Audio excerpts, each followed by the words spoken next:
welcome back to yet another edition of this highly acclaimed, if seldom seen, video series. We're very proud of that, by the way. We're thought very highly by a very select group of people.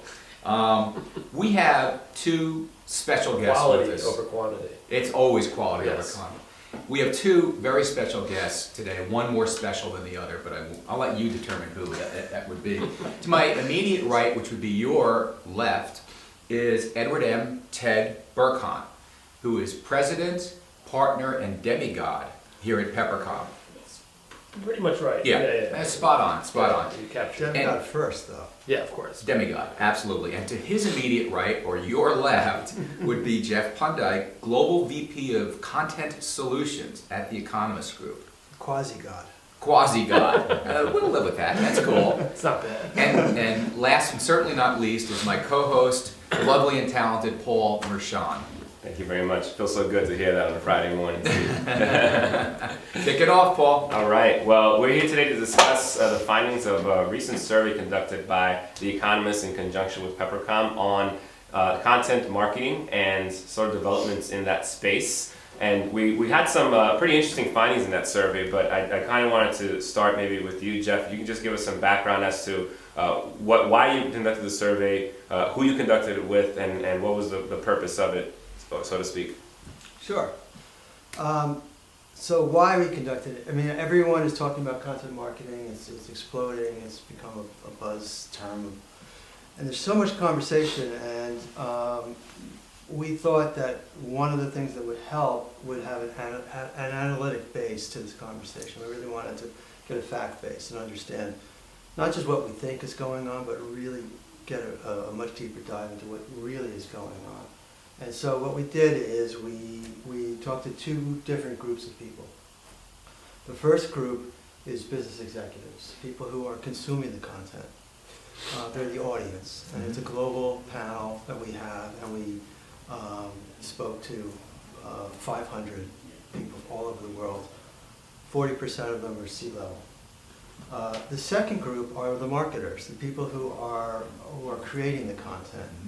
And what we wanted to really understand was how synced up the marketers are with the consumers of the content. Yeah.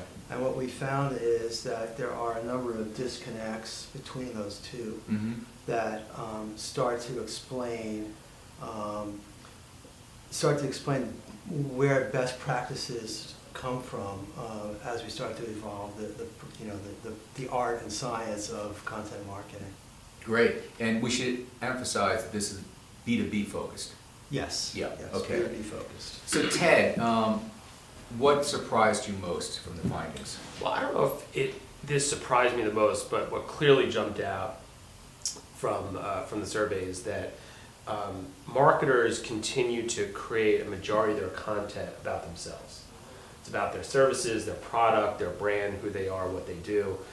But what business executives want is nothing that relates to the company that's sending them the content. It's more about how can that content add value and make me smarter, help me solve complex business problems. Really what they were saying was stop marketing to me. I don't want content to market to me. I want content to make me or my team or my company better at what we do or overcome certain obstacles that we're facing on the business side of the equation. And that's a huge gap because, again, the survey results show that still a majority of the content that these marketers are producing is self-centered in nature. Yeah. Quick follow-up, the next question's yours. Jeff, two-parter. Why are marketers so badly out of touch with their target audiences? And B, you talk a lot about to reach these business executives, you have to earn their trust. So if you haven't been seen as trustworthy all along, how do you flip that? Good questions. So why are I think we're in transition. Right? So we're in transition from a mode that was really advertising driven. Advertising, with some exceptions, is about telling your story to somebody, convincing someone of your own capabilities, right? Whether it's a product or a service or whatever it is. It's really telling it. we're moving into a different world where it's really about living your values, showing it, not so much telling it. Mhm. And that's really been driven by a change in the way consumers, readers, interact with everybody, not Mhm. just companies, with media companies, with content. Yeah. So they're driving, right? We're not driving anymore. Mhm. Marketers are not in the driver's seat. Mhm. So if consumers are driving and they have unlimited choice, and you have traditional media, you have new media, you have brands as publishers, you have peers, you have social media, just noise all over the place. So how do you get your message heard, right? Mhm. How do you rise above that noise? Yeah. And you know, what is being valued now more than ever is an authentic voice, Mhm. like a real authentic voice. And when you get real, it becomes less about yourself and more about how do you serve the people who are your readers. Right. Yeah. And that authentic voice will earn trust, but how quickly can you turn the corner on that? Well, you know, it starts with your brand, right? Everything goes back. These basics are not new. They're not. Yeah, It's sure. not a content marketing idea. It would be true whether it was advertising or any other Yes. marketing. It's about what does your brand stand for and how do you act in every channel, Understood. in every interaction. The bar is just higher now because it's 24/7 and every single thing you do is amplified. Yeah. Right, and it's also disseminated so quickly, right, to all the audiences. And so I think one of the main premises of this survey is that there is this disconnect, and that the brands should be doing a better job of listening that to their audiences. Can you maybe give us a quick tutorial? Maybe both of you can take this question on how can a brand be better at listening, what they should do in order to become better listeners.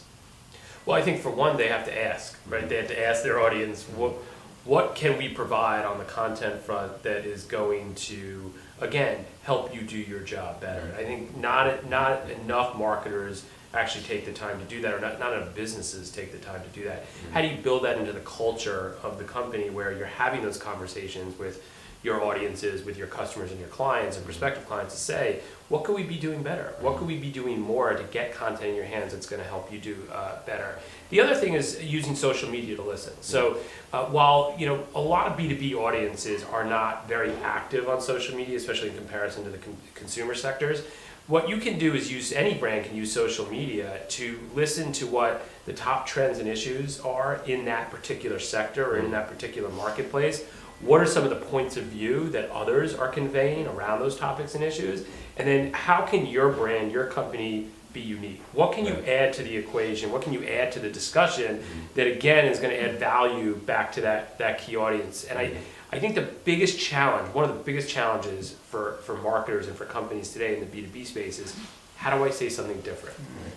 If I'm just giving you information that you can get elsewhere or that you've heard elsewhere, it's not going to have the same impact or effect. In fact, it may have a negative impact. Right. So how do I listen, understand what's out there, and then come at it from a different angle? That's, I think, the opportunity and the importance behind listening.